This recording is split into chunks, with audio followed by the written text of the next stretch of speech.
All right, the second one is the executive authority in the national sphere. And as with the others, who is this? What are they doing? What are they supposed to be doing? And what are the constraints? And I'll keep it fairly general and I'll tag a couple of cases, but many of these case discussions would require more in-depth analysis on your part and questions in particular if you're not sure as to what is going on. First of all, just a brief overview, we're going to start with terminology and an introduction. What is the executive, public administration, government, state? Just a brief recap on that. And then the very important role that the executive is trying to play or has to play in any organized society, and then how to manage that within the bounds of the Constitution. Okay, and then thereafter we're going to have a brief look at the President and the Office of the President and the Cabinet and what it is supposed to be doing. But let's start with the introduction. The one thing that is very different in this modern era than, for example, at the time of the crafting of the American Constitution or the French Constitution, is that the tasks of the modern executive are so many more. And the executive is becoming increasingly more powerful in the light of these expansive tasks and duties that are placed upon it in the national sphere. So on the one hand, we would like them to do these tasks well. We would like the President, the Cabinet, and government administration to perform their tasks efficiently, effectively, well, and without unnecessary intervention or breach of the rights of individuals. But we would also like them to do this responsibly, accountably, and transparently, so that as taxpayers we know that we are not contributing tax money, or pouring tax money rather, into a bottomless pit. So the modern state has expanded quite significantly, and the governmental powers, particularly as they pertain to the executive, have increased manifold. And that requires quite carefully crafted constitutional means to regulate the powers of the executive, to keep them accountable, and also to ensure that these constraints are not of such a nature that the executive is completely powerless and incapable of performing its functions.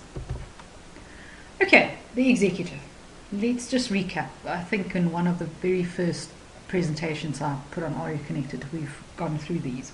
The executive is the party political appointees who collectively head up the government and public administration.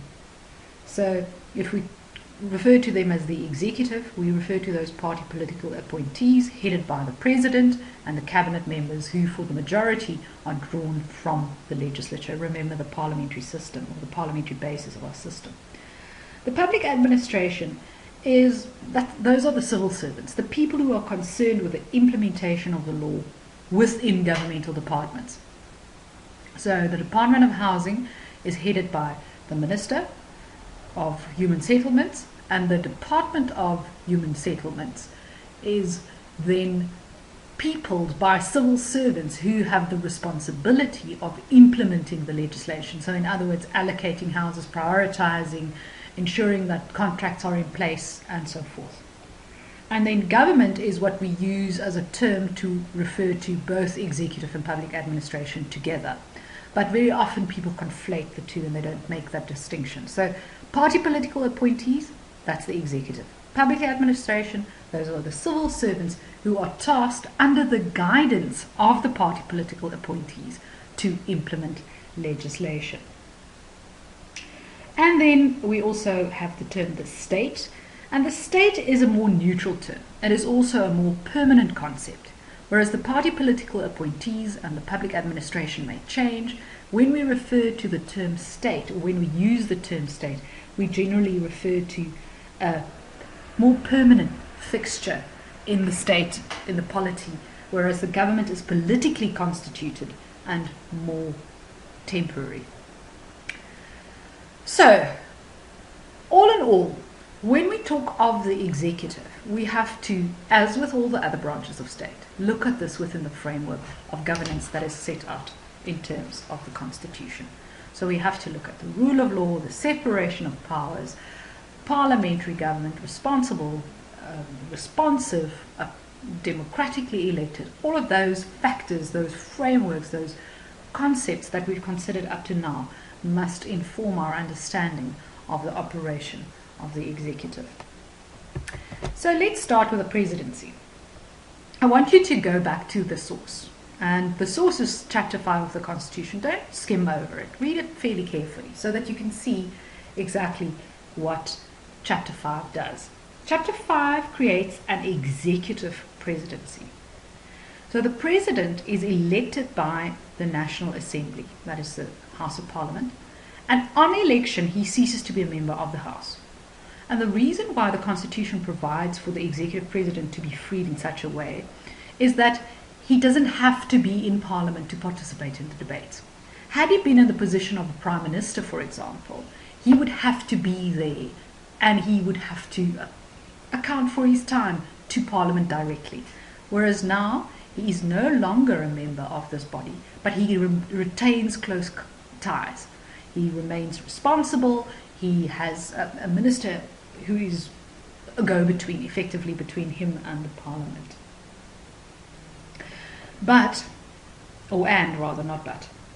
And this executive presidency that is created in terms of the Constitution combines two roles.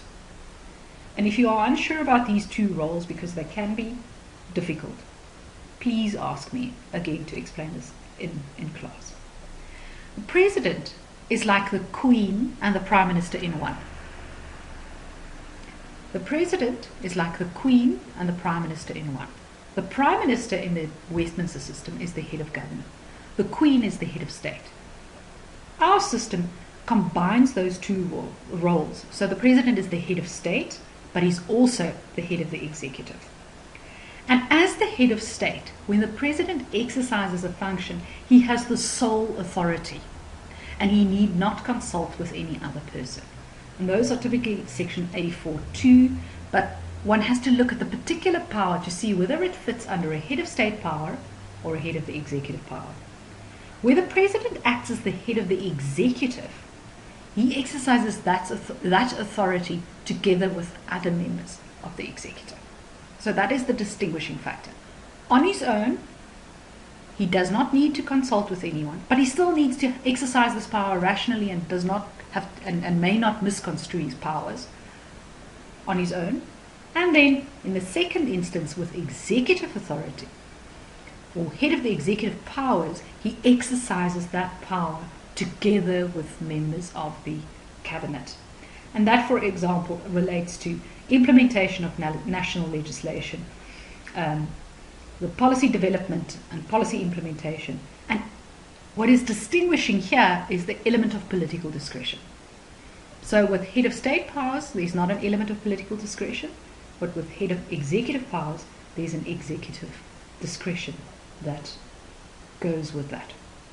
But if you look at SAFU, Hugo, Concho, Albert, Justice Alliance, and Bansing, which in the various cases refers to various powers, whether they are head of state, head of executive powers, the powers are constitutionally constrained.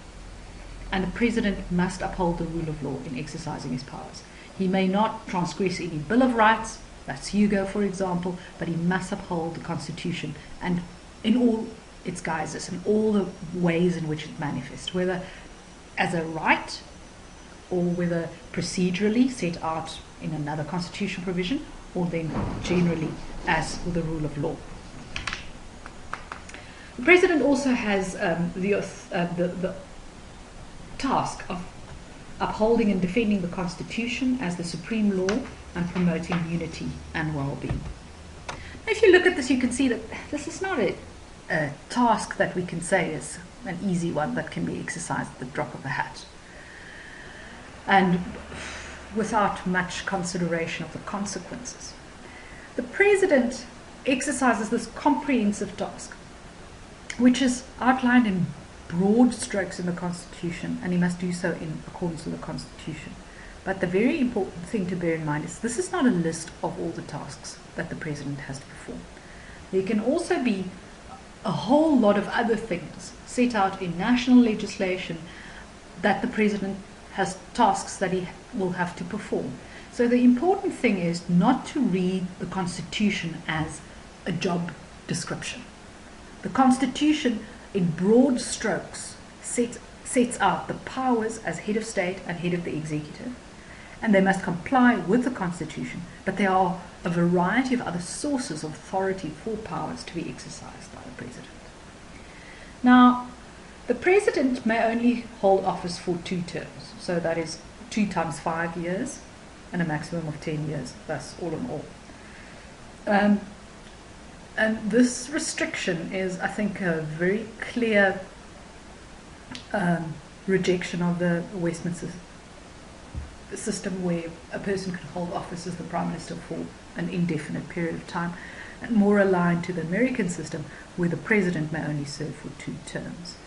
And the idea is just simply that power is alluring, and the lure of power can lead very honest people to do quite dishonest things. So rather than do that or allow for that, the Constitution restricts the term of office of the President. Also want you to bear in mind that there are 2 ways, and this is once again a manifestation of our hybrid system. And there's Section 89 and Section 102 for ways of removal of the President.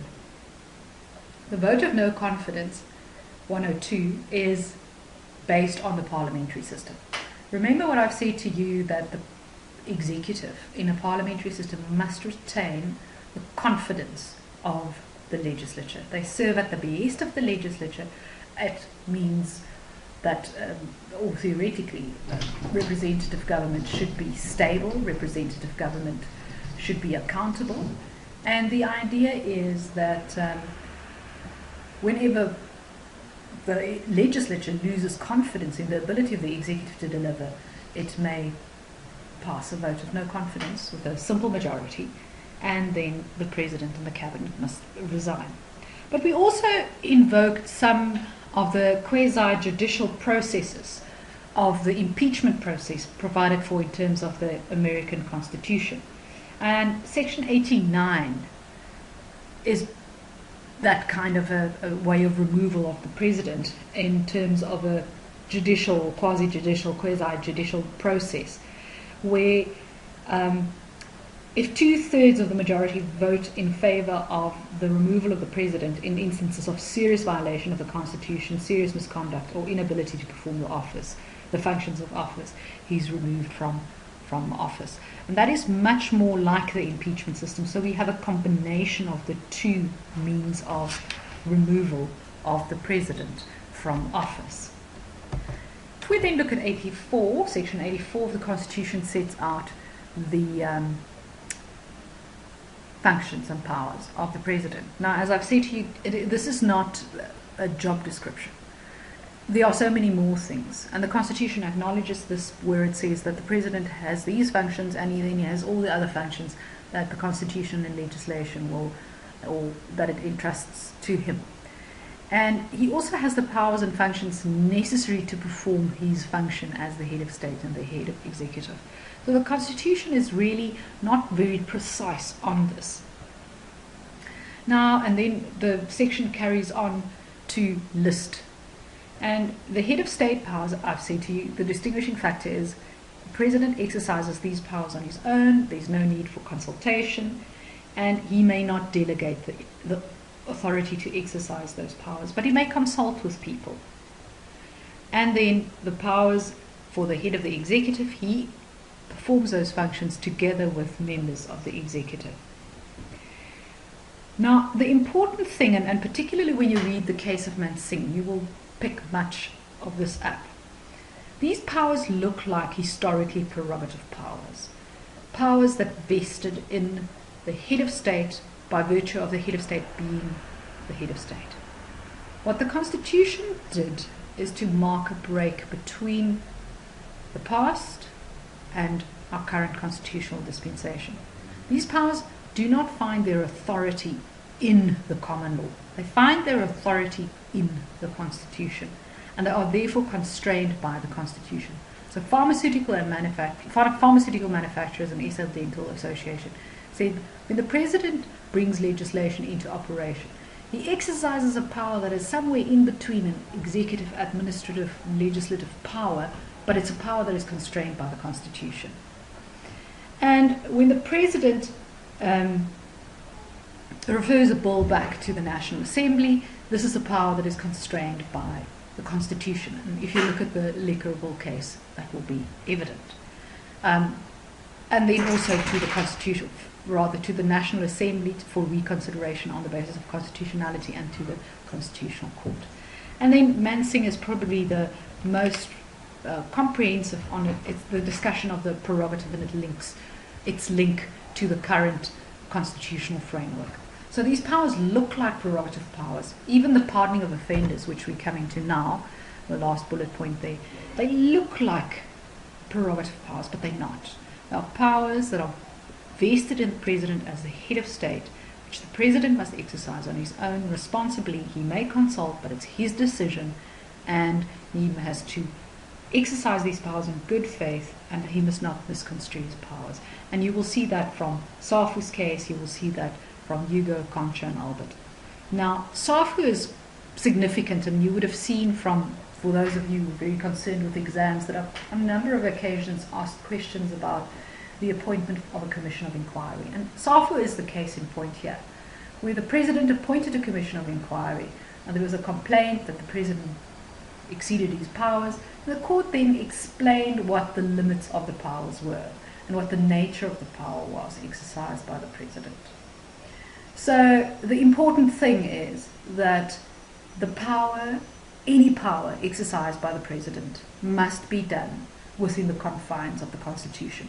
Whether those confines are set by rights that are protected in the Bill of Rights, or whether they are set by general constitutional principles like the rule of law or any other constitutional constraint that must be upheld in the exercise of power. Okay, the Cabinet. The Cabinet consists of the President, the Deputy President, and the Minister. Because for each portfolio area, the Minister would, or the President would appoint a Minister. The President decides whom he wants to have as his deputies and his ministers.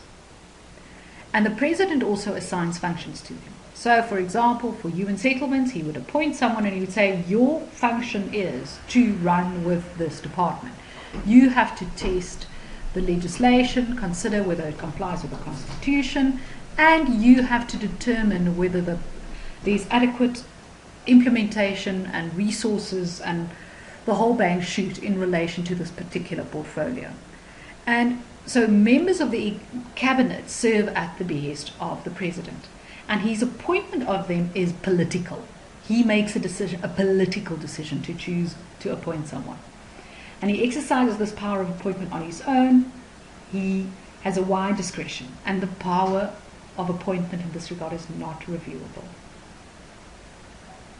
Now, we've gone through the separation of powers issues on a long, or on several occasions, that the President may up to two ministers, may appoint up to two ministers from outside the National Assembly. So we basically have a parliamentary system of government, but there's some scope for specialization with this particular arrangement that people may serve from outside. The Constitution is also quite interesting in its wording when it assigns in Section 85 executive authority. It says, this authority vests in the President, who exercises this power with Cabinet. So it vests in the President, and he exercises his power with members of Cabinet. And what then is executive authority? Section 85 says it has to do with the implementation of legislation, except where provided otherwise in the constitutional legislation. So, for example, the Human Rights Commission Act will provide for that body to implement that legislation. developing and implementing policy. But that has to be within the constraints of the Constitution, as the TAC case told us. It coordinates functions of state departments and administrations. And this goes back to the idea of cooperative government, and very importantly provides that constitutional link between the party political appointees and the state administration. It prepares and initiates legislation, and the court in Glenister 1 said, well, there's nothing strange about the executive doing that. That's part and parcel of the system that we have. And then the Constitution and other legislation very often assigns particular functions to the President or the Cabinet, and then those must be exercised by those functionaries as well. I want to raise a few other issues, and some of it will be a repetition, but I want you to pay attention to ministerial responsibility in section 92 of the Constitution. The ministers and ministerial responsibility refers to the cabinet ministers and their responsibility to Parliament. A minister heads a governmental department, and he is individually and collectively responsible for matters under his control. He's individually responsible for matters under his control. So, the Minister of Health is responsible for what happens in Settlers Hospital in Grahamstown. Because through the chain of command that goes down, the minister will take that responsibility. Now, individual responsibility, and Rotenbach and Malherbe is quite clear on this, or useful in my view, because they say individual responsibility embodies explanatory responsibility. So, for example, the Portfolio Committee can call a minister in and say, okay, you are the Minister of Communications, what is going on with the SABC board? And then as the minister, you would have to explain. A mandatory responsibility, then when you realize that there's something amiss, you might have to change what you are doing and change tack. And resignatory responsibility in those instances where there's just egg all over your face and the minister's complicit in, for example, the breach of the law, the minister would have to resign. But section 92 also provides for collective ministerial responsibility. And this stems from the Westminster Convention. And it requires that on major questions, ministers of the cabinet should be of one voice and mind. So when cabinet sits, and it has very regular meetings, weekly meetings, if the cabinet sits in its weekly meeting and it decides to support a particular motion or cause, but one of the ministers is not really feeling comfortable with that line taken by the executive, that minister must forever hold his or her peace. The collective ministerial responsibility is about speaking from one mouth. And section 92 specifically provides for that. So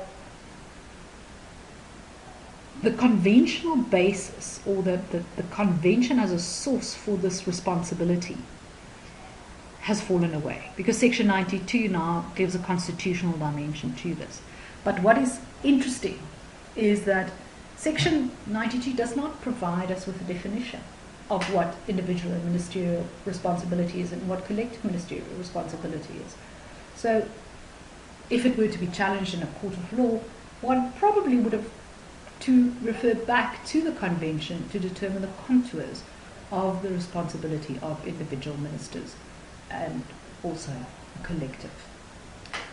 Okay. Section 96 of the Constitution provides that there should be provision for a code of ethics in national legislation for members of the executive. And amongst other things, they may not provide, or they may not undertake other paid work. Nepotism is specifically prohibited. They must act in accordance with national policy. And if a minister fails to comply with a request to bring his or her actions in line with policy, they can be removed from office and so forth. So it's very important that this code of ethics guides members of the executive. It's not a suggestion. It is something that is enforceable. But then everyone must play by the game. I also would like to just briefly highlight the importance of ministers in cooperative government. You will recall when we spoke about the devolution of power or distribution of powers amongst levels, we said that certain things are earmarked as functional areas specifically for provinces, others there's concurrent competences, but that national sort of always overrides and that they have a more influential position. Now, ministers of governmental portfolios play a very important role in coordinating things. So, for example, in relation to housing and now human settlements, you would see that the Housing Code and the Housing Act provides for the national level, the national minister and the national department to provide the broad outlines and to devolve and to delegate much of the authority for implementation to the provincial and local levels of government. So there has to be necessarily coordination of efforts within the spirit of cooperative government. And the MINMEX is literally ministers and MECs, so it's the executive branch at the national level and the executive branch at the provincial level.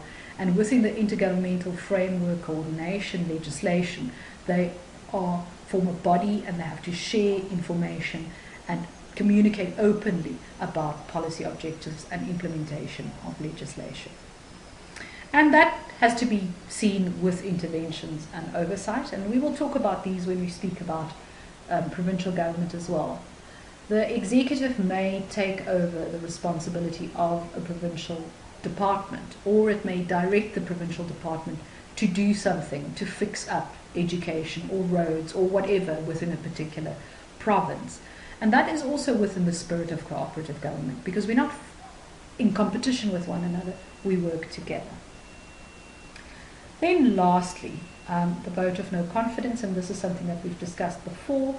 There can be a vote of no confidence, or that can be tabled in Parliament, and I want you to particularly look at the case of Mazibuko in relation to the vote of no confidence and how it has to be dealt with in terms of the rules of the Constitution that provides for bringing such a motion, but what then if the rules are silent, and how the rules and the Constitution must coincide. Section 102 provides for a vote of no confidence in the Cabinet, and then only the Cabinet ministers must resign, but if it's in the President and the Cabinet, then it must the whole executive has to vacate office then, and an election will be called, unless a new cabinet can be put together by the new president elected by the National Assembly. Okay, any questions? Bring them to class. Thanks.